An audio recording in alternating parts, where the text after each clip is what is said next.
the world's great novel.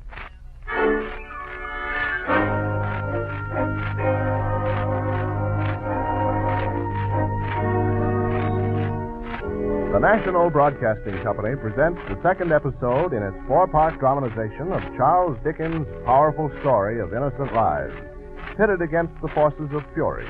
A tale of two cities. Another in its series of books that live, the world's great novel.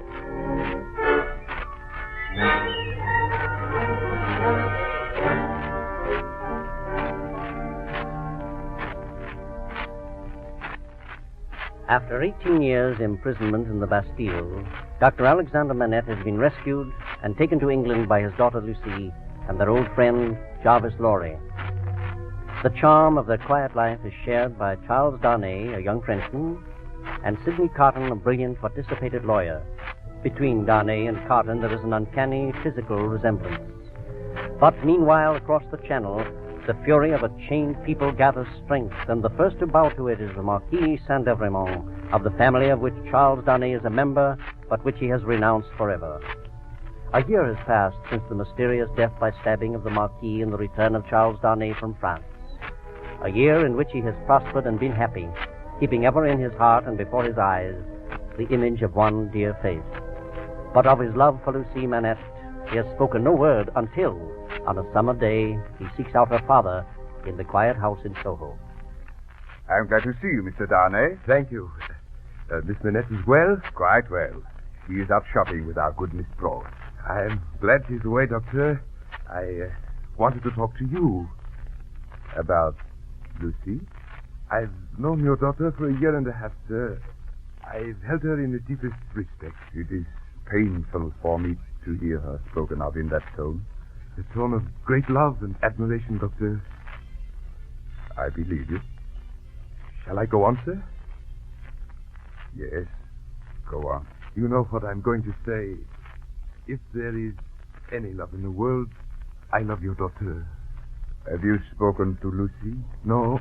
Nor written? Never. I know what she means to you. I've waited as long as I could. I thank you for that. I know that to bring my love between you is almost a sacrilege, but I do love her. I know. Do not think I have any idea of taking her away from you. I, too, am an exile from France, driven from home by my despair at the oppression of the people. I only ask to share your life and your name. You speak well, Charles Darnay. Tell me, do you think my daughter loves you? I do not know. Nor do I. And you want to go to her now with my knowledge? That, and one promise. What promise do you want? Only that you will make her understand what I've told you. That I never want to come between you. I believe you. I give the promise. Thank you, sir. There's one thing more. I think you ought to know my name. Your name?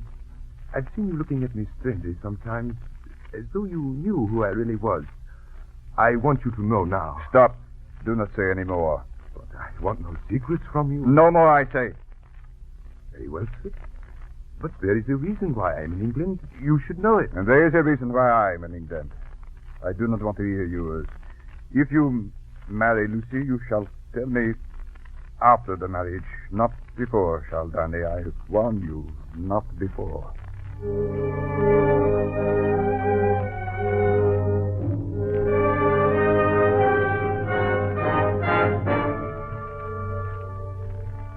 Thus, one heart which dares to hope, and so goes properly about its delicate mission. But there is another which does not hope and can afford to be more direct. I fear you are not well, Mr. Carton. May I get you some tea? The life I lead, Miss Manette, is not conducive to good health. Then why not change that life? It's too late for that. I shall never be any better than I am. Is there nothing I can do to help you? Nothing. Forgive me, Miss Manette. But will you hear what I want to say to you? If it will do you any good, dear friend, it would make me very glad. God bless you for your sweet compassion. Don't be afraid to hear me. I'm like one who died too young. All my life might have been. Oh, no, Mr. Carton. I'm sure the best part of it might still be. If it had been possible, Miss Manette, that you could have returned the love of a drunken, wasted scoundrel. Please, you do yourself wrong. I know you can have no tenderness for me. I'm thankful that you don't love me. I could only have pulled you down to disgrace with me. I'm thankful that it cannot be. Can you understand that?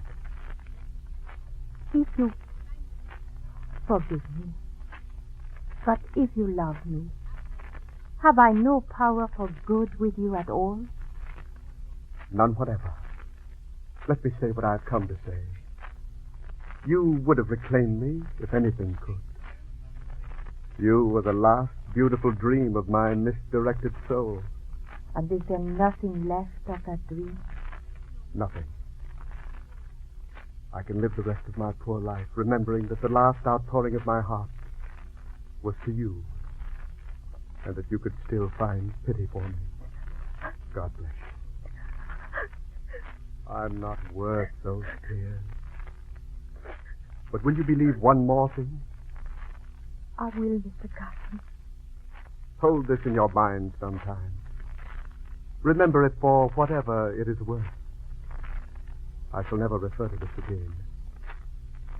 But I want you to know that for you, for anyone dear to you, I would do anything.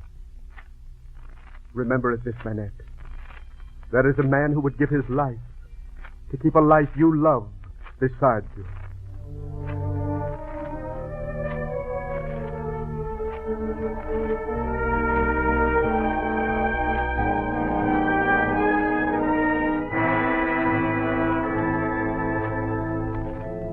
Thus life in Soho continues with some few differences. And in Paris, in the wine shop of Monsieur Defarge, Quarter Saint-Antoine, matters also are not quite as usual. For 3 days there has been early drinking and late drinking, and the wine, which is thin at the best of times, must now be sour as well. For the faces of the drinkers are dark over the measure, but through it all, the proprietor's good wife, Madame Defarge, presides with her knitting, implacable. Not so her husband, who, as the shop empties late on a hot night, shakes his head as though to clear away the foulness which is over all. The air is heavy tonight. 21, 22, 23. Someone did not pay. Oh, you are fatigued. They are only the usual orders. I am tired. You were upstairs a long time with the tree named Jacques. How goes the matter? Long live the devil. You saw him who came in this morning? The mender of roads who lives near the Chateau de Fremont? Oui. Well? He came to tell us about Gaspard. You knew Gaspard? We saw him a year ago when Gaspard's child was killed under Evremont's carriage, and he avenged it with a knife in Evremont's heart. But Gaspard's real name was not known. He was the Skull Jacques, as always. Oui. But the police knew his description, so they looked for a man, not a name. They got him. For a whole year. The pity of it. Spare him your pity. He has no more use for it. Dead? And Lucky, the only whom. How say you then? I say to be registered for destruction. The chateau and all the rest. It shall be done. Our comrades had some doubts about your manner of keeping the register of those who are doomed in your knitting. I told them not to fear. My friends, they are my own stitches, my own symbols. They are plain as the sun to me and to no one else. They shall remain so. You have done well. You at least. Well, you are depressed. There is no reason. But, my dear... But, my dear, you are faint of heart tonight, my dear. Well, it is a long time. And when has it not been a long time? It is a rule. It does not take long to strike a man with lightning. But how long does it take to make the lightning? Tell me. A long time, I suppose. Aye. But when it is ready, it strikes. And everything goes to pieces before it. Meantime, it is preparing. That is your consolation. I would as sure as you are. I tell thee it is on the road and coming. Look at the lives we know. Look at their faces. Ah, bah, can such things last? It will come. You saw Jacques of the police today. What did he tell thee? There are more spies commissioned for Saint Antoine. Who are they? Only one that he knows for sure. Well, we shall register him. His name? Barsad. He is English. So much the better. Christian name? John. Jean Barsad. Oui. Good. His appearance, is it known? Age about 40, height 5'9", black hair, dark eyes, nose inclined to the left cheek. Better than a portrait. He shall be registered tomorrow. We may not have to wait so long. How say you? Look down the street under the lamp there. It is our man, by my soul. He's coming here.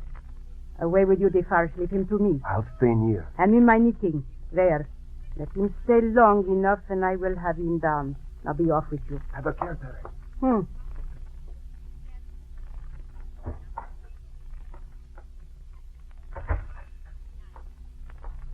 Good evening, madam. Good evening, monsieur. A little glass of cognac, if you please, madam. At once, monsieur. You knit with great skill, madam. I am accustomed to it. Pretty pattern, too. You think so? Retardedly. Here is your wine. You have a husband, madam? I have. Business is bad? Very bad. The people are so poor. The unfortunate people. So oppressed, too, as you say. As you say. Of course. This business of Gaspard's execution, what a pity. My faith, if a man must use a knife, let him pay for it. But there's much sympathy for him in the neighborhood, is there not? Is there? Surely you must know that... Good evening, monsieur. Oh, good evening, Jacques. You deceive yourself, monsieur. My name is not Jacques. I am Ernest Defarge. It's all the same. Well, I was just saying to madam, they tell me there's much sympathy in Saint Antoine for poor Gaspard. I know nothing of it. You seem to know this quartier better than I do. I'm so interested in the poor people. And by the by, Monsieur Defarge, I know your name of old. Indeed? You were Dr. Manette's old servant. You had charge of him when he was released, didn't you? Why, Such is the fact, certainly. His daughter came here, and knitted for Monsieur. How's he called? Laurie of Telson's Bank? Such is the fact. Well, I've known them in England. You hear from them now? Not anymore. They have taken their road and we ours. Quite so. Well, Miss Manette is to be married. Was pretty enough to have married long ago. Well, she is marrying now, and to a Frenchman, one Charles Darnay. Darnay? Well, that's not his real name. Oddly enough, he's a nephew of the very Marquis Saint-Evremond for whom poor Gaspard was hung so high. What do you say? The nephew? It is time to close the shop. You have finished your wine, monsieur? Assuredly.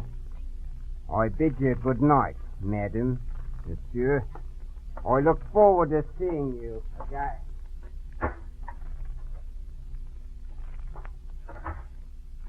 You gave too much away. Why did you show surprise? Could I help it? Can it be true? What he has said of Mademoiselle Manette. Since he said it, it is probably false. But it may be true. If it is.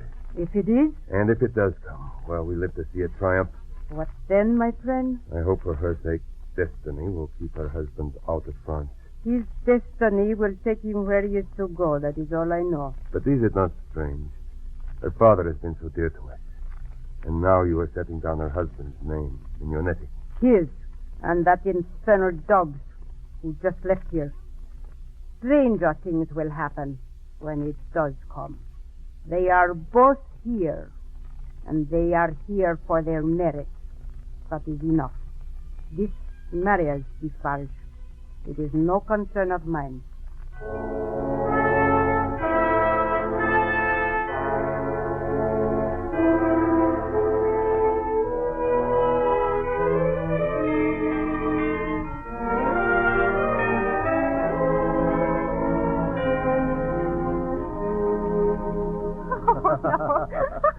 Oh, come now, Mr. Laurie. Once is enough to kiss the bride. Not such a lovely bride as this. Oh, you are too flattering, dear Mr. Lorry. Nonsense. Lord bless me, weddings make a man think of all he has lost. To think there might have been a Mrs. Lorry. Oh. My friend, you were a bachelor in your cradle. Well, if so, I was very unhandsomely dealt with. Very Come now, what is keeping the doctor and your husband? Oh, they have been in Father's study for half an hour. I don't know what they can be talking about. It's time for us to go. Oh, a little good advice to young bridegrooms, most likely. Oh, Mr. Carter. Well, here they come at last. Our honeymoon couple will miss their ship, Doctor. Yes. Yes, it is time. Father, are you all right? You're sure you will be all right if I go? Of course, my darling. Laurie is right. You must leave now. You will be late. It's only for a few weeks, dear. Off with you now, or we'll all be weeping like women. Guard our treasure well, Charles. Never fear, Mr. Lorry. Come, Lucy. Oh, Father. Enough, my dear. Take her, Sean. She's yours. Come, my darling. Yes, Charles. Goodbye, Father. Goodbye, dear friend. Goodbye. Goodbye, Lucy. Goodbye, Charles. Well, I think our Lucy will be a very happy woman, old friend. That's a fine young man. What did you say? I say Charles is a fine young man. Yes, a fine man. You look as though you could do with a drink, Doctor. Shall we three go and dine somewhere? Oh, an excellent plan. You must excuse me. I think I'm a little tired. I'd better stay here. Some tea, then. Shall I ring for it? No, nothing. Do not trouble yourself. I go into my room and lie down. I shall be better presently. I don't like this, Mr. Cotton. Have you ever seen a man so pale? Not such a good idea of mine, that dining out. I only meant it to get his mind off of... Off of what? That's what I can't say. What think you? A fellow creature's mind is too deep a mystery for me, Mr. Carton. I'm a man of business. Listen. That's hammering. Quickly, Carton. Already we are too late. Dr. Manette. Doctor. What is this? His old prison days, they are back on him. The shoemaking. Dr. Manette, look at me. Let me be. This shoe, it should have been finished long ago. Dear friend, you must stop this. Look at me. Do you know me? This shoe, I must work. But this is not your occupation. Do you know who you are? Think, my friend. Number 105, North Tower.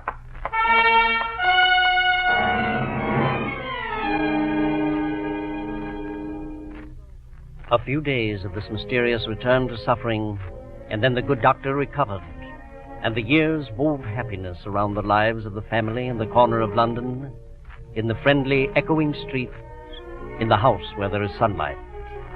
The storm clouds lower slowly. The gathering of the lightning consumes 7 more years. 7 years. And then on a morning in July, Saint Antoine becomes a vast, dusky mass of scarecrows, heaving to and fro, of steel blades, muskets, and bayonets, of bloody fingers, unable to find another weapon, and setting themselves to force the very bricks from the walls. In the movement and the raging, one can perceive a center, a vortex, at a certain corner where stands a wine shop, and where Defarge labors with the strength of a man gone mad. Shock 3. Keep near to me. Shock 1 and 2. Step bar 8. Lead as many patriots as you can. Where is my wife? Here you see me. Where do you go? I go with you, and my women follow. Yes, we can kill as well as men when the place is taken. Come then, patriots and friends. We are ready. To the Bastille! Deep ditches, double drawbridge, massive stone walls, 8 great towers, cannon, muskets, fire and smoke, blazing torches, hard work and bravery, and the terrible sound of the living sea. 4 fierce hours, and still the stone walls, the drawbridge, the great towers, and then... Look! The white flag! The surrender!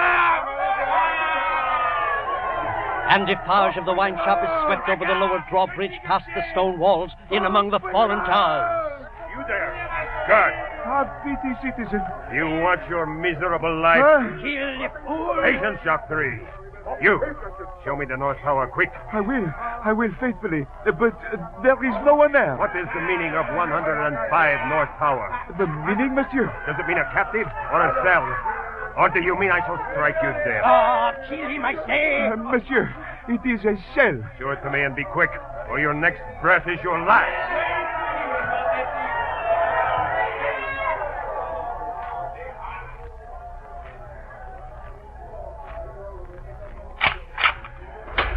This is the place, 105 North Tower. I cannot see a step into this hole. Here you. Pass that torch along the walls so I can see them. Oh, oui, monsieur. What do you find? Look here, Jacques. Letters. A.M. Alexandre Manette. It must be. We must search this place. Give me your crowbar, Jacques. What are you going to do? The stool and the table. I'm going to smash them to... Rip open that bed and hunt through the straw, Jacques.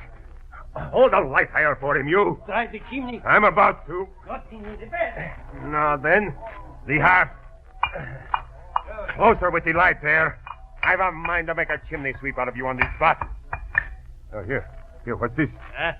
Find anything? Here, in this crevice. I'll just keep this writing. Nothing in the wood and nothing in the straw, Jacques? Nothing. Then set the torch to them. Quickly there. Oui, monsieur. Oui, monsieur. Oui, monsieur, la Bastille. You will burn. Let it burn high. And let all France burn with it.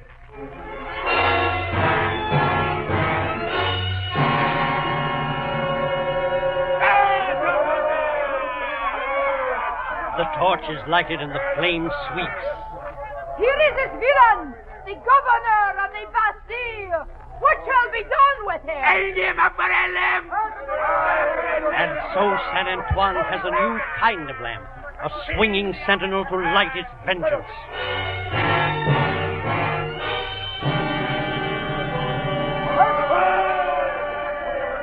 Listen, everyone. There is news. What news, my husband? Does everyone recall old Foulon, who told us if we were hungry, we might eat grass? He is among us. But he is dead. Not dead. They have found him alive. I have seen him. Shall he fear us? And so an old sinner dies, choked by the grass he bespake so highly.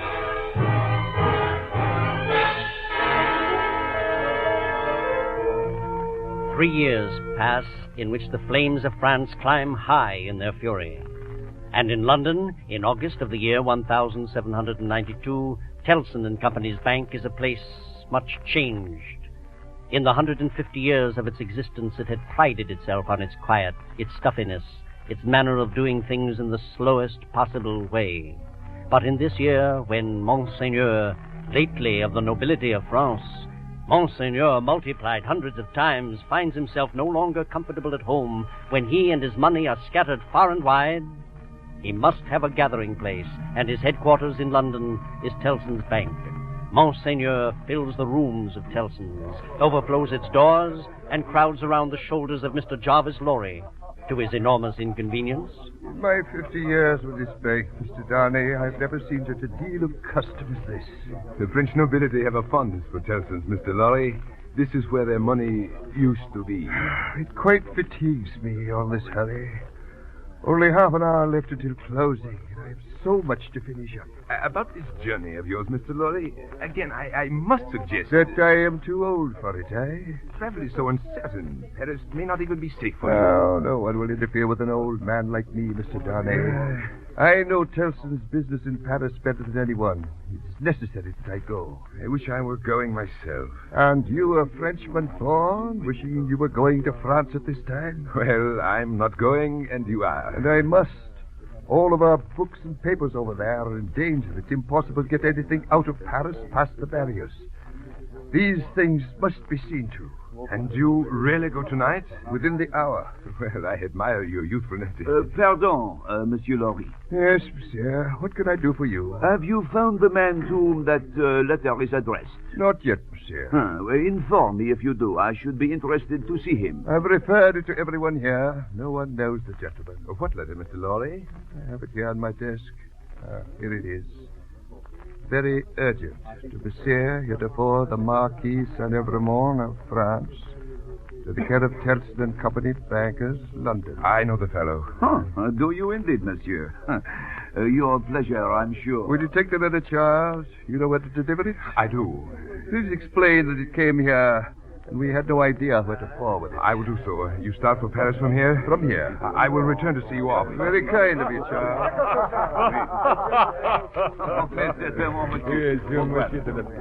Monsieur, heretofore the Marquis, for my long and faithful service as steward to your family, I, Gabelle, am now in danger of my life. So, Monsieur Laurie has found someone to deliver the letter, eh? Who is the man to whom it is addressed? Oh, the nephew of the polished Marquis who was murdered. No? Happy to say I never knew the renegade. They tell me that my crime is treason against the people, since I acted against them for you, an immigrant. I have explained to no avail that I have acted in their favor, not against them, according to your commands. They only say I have acted for an immigrant, and where is that immigrant? And so the clever nephew abandoned his post some years ago. Oh, infected with the new doctrines, I gather. He opposed the Marquis, abandoned the estates, and left them to the ruffians. Ah, most gracious monsieur, where is that immigrant? I cry in my sleep here in this prison. Where is he? And there is no answer. For the love of heaven, for the honor of your noble name, I pray you to come to my release. My fault is only that I have been true to you. Oh, Monsieur the Marquis, I pray you, be true to me.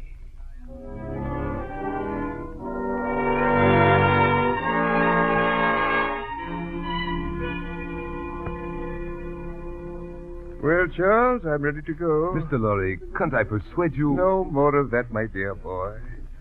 Give my love to Lucy and the little girl. Take precious care of them until I come back. I'll try. Have you delivered that letter I gave you? I have.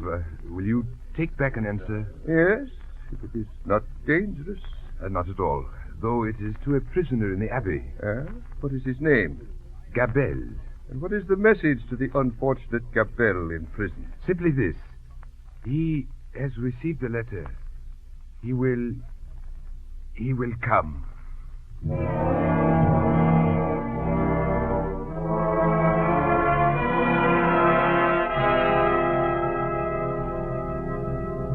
And drawn by the unseen force, Charles Darnay, unknown to anyone, left all that was dear on earth behind him and sailed away where the tides and the winds set strongly into the plains.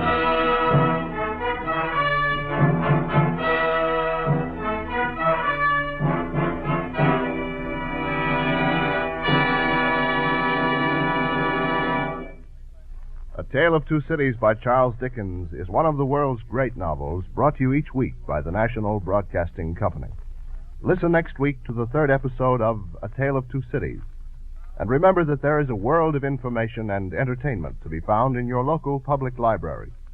To enhance your enjoyment of this series, we recommend the Handbook of the World's Great Novels, which you may obtain by sending 25 cents to World's Great Novels, Post Office Box 30, Station J, New York 27, New York. That's Post Office Box 30, Station J, New York 27.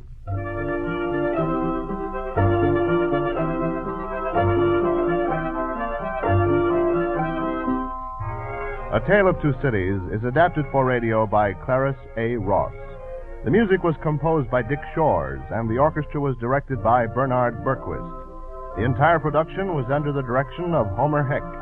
Geraldine Kay is featured as Lucy, and Jonathan Hole as Sidney Carton. The narration is by Sherman Marks. Charles Darnay is played by Ken Nordine, Dr. Manette by Maurice Copeland, Defarge by Ken Griffin, Madame Defarge by Renee Rodier, Jarvis Laurie by Jess Pugh, and John Barsad by Ted Litz. Others were Donald Gallagher and Bob Smith. This is John Conrad, This program comes to you from Chicago and is a presentation of the National Broadcasting Company and its affiliated independent stations.